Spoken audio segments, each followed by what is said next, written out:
Hello friends, welcome to my unit Raj classes. आज हम पढ़ने जा रहे हैं इडम्स एंड फ्रेजेस। ठीक है, तो स्लाइड में थोड़ा छोटा लिखा हुआ है जिसकी वजह से मैंने इसको हाईलाइट कर दिया। इडम और फ्रेजेस क्या होते हैं? इडम जो है साधारण वर्ड्स में हम उनको बोलेंगे मुहावरे, और फ्रेजेस जो है जब हम मुहावरों को वाक्यांश में यूज़ करेंगे तो देन हम उनको क्या बोलेंगे?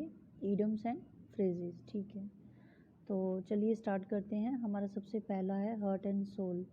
हर्ट एंड सोल क्या होता है? The central core of something, किसी चीज़ का जो केंद्र बिंदु होता है, सेंट्रल कोर ऑफ समथिंग। ठीक है ना, जैसे मतलब आप मान के चलो कि कोई हस्बैंड वाइफ हैं एग्जाम्पल, तो वो क्या होते हैं? दिल और आत्मा कहते हैं हम उनको। हर्ट, दिल और सोल हमारी आत्मा है ना। कोई भी ऐसा सुंदर रिलेशन मान के चलो जो क्या होता है, सेंट्रल कोर होता है समथिंग के। ठीक है, तो एग्ज़ाम में ऐसा हो सकता है कि ये जो है ये आपको मतलब एक पर्टिकुलरली एक सेंटेंस में दिया जाए। ठीक है ना, तो अगर ये सेंटेंस में दिया जाता है, जैसे आप मतलब सपोज करो इसका ही सेंटेंस होता है, we are getting to the heart and soul of the matter. ठीक है ना, ऐसे आएगा। तो उसमें से आपको इडियम्स एंड फ्रेजेस यूज़ करना आ सकते हैं।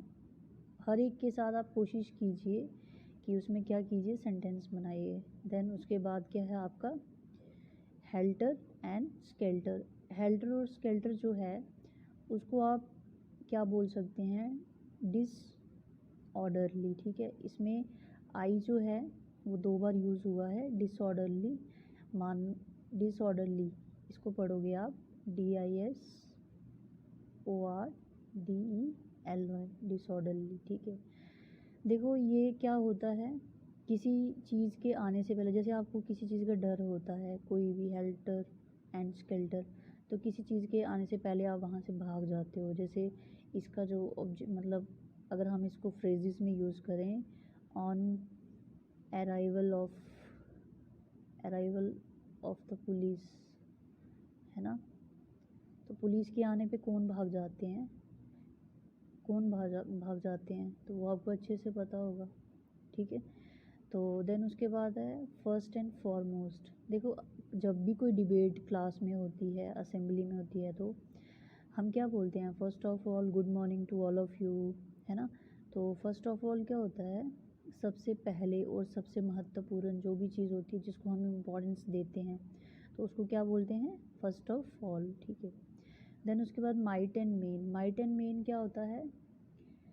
जैसे माइट एंड मेन, किसी के अंदर बहुत स्ट्रेंथ होती है किसी चीज़ को करने की, तो उसको हम माइट एंड मेन कहते हैं, जिसमें बहुत मतलब अधिक क्या होता है, मतलब किसी चीज़ को करने का जज्बा होता है, पराक्रम होता है, उसको बोलते हैं हम। ठीक है, इसको मैंने थोड़ा ये टफ था तो might and main. Might and main को ऐसे याद रखना, विद एज मच एफर्ट्स और स्ट्रेंथ एज वन कैन।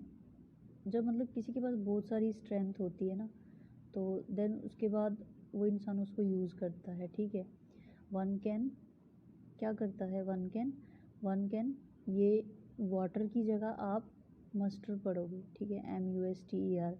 ठीक है, while participating in the union meeting.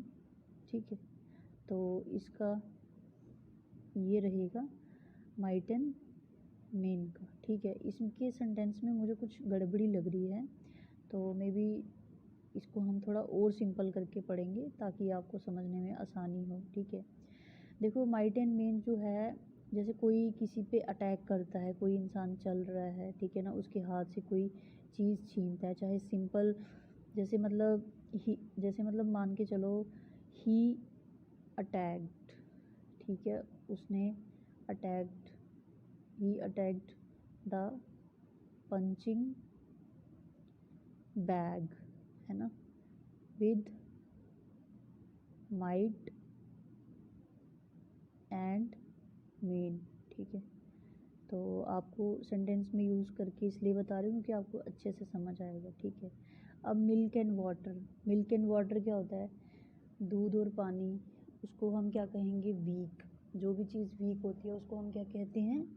दूध एंड और पानी, मिल्क एंड वाटर। ठीक है। तो जैसे बड़े सारे पॉलिटिशियंस होते हैं ना, वो नई नई पॉलिसीज़ बनाते हैं, है ना। पॉलिटिशियंस नई नई पॉलिसीज़ बनाते हैं, ठीक है, न्यू पॉलिसीज़। जब नई सरकार आती है पॉलिसीज़ चेंज हो जाती हैं, तो उनकी जो पॉलिसीज़ होती है वो क्या होती है? मिल्क एंड वाटर, वीक होती हैं, है ना।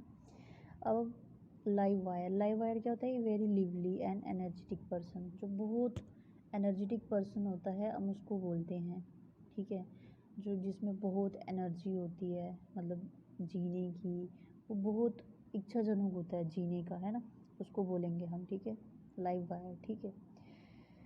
देन उसके बाद नेक्स्ट स्लाइड पे चलिए। Ins and outs. Ins and outs क्या होती हैं? इन्स एंड आउट्स जो हैं वो जैसे मतलब आप घर की कोई डिटेल है, the intricate details of situation, किसके पास होती है घर की डिटेल? फादर के पास या मदर के पास?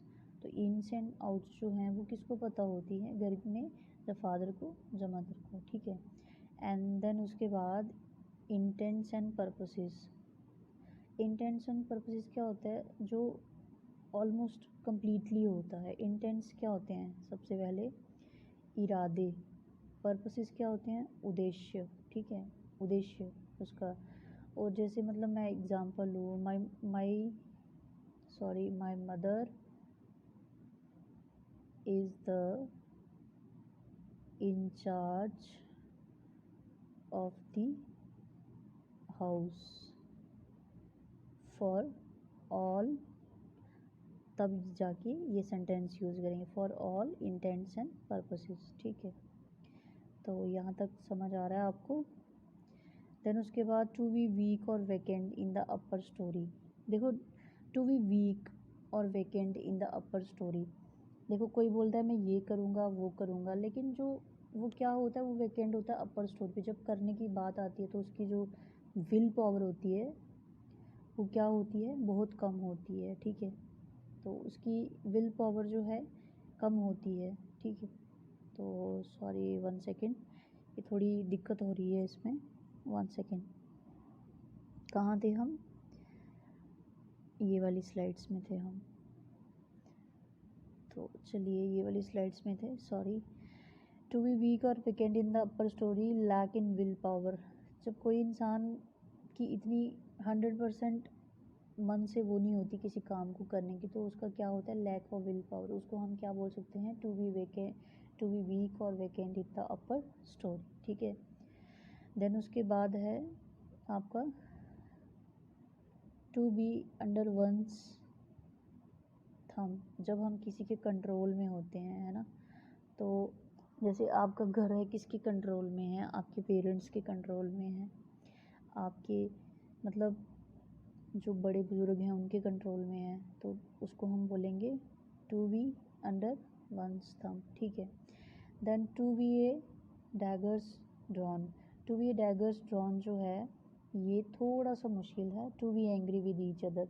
जब घर में किसी की भी लड़ाई होती है ना, बोथ, आप ब्रदर भी बोल सकते हो, सिस्टर्स भी बोल सकते हो, है ना, सिस्टर्स आर एट डैगर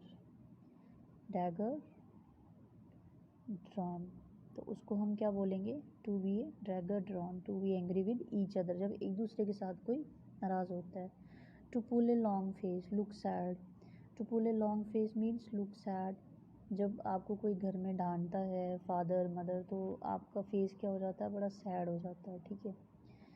तो हमारी आज की जो स्लाइड है वो यहाँ तक ही थी। Thank you.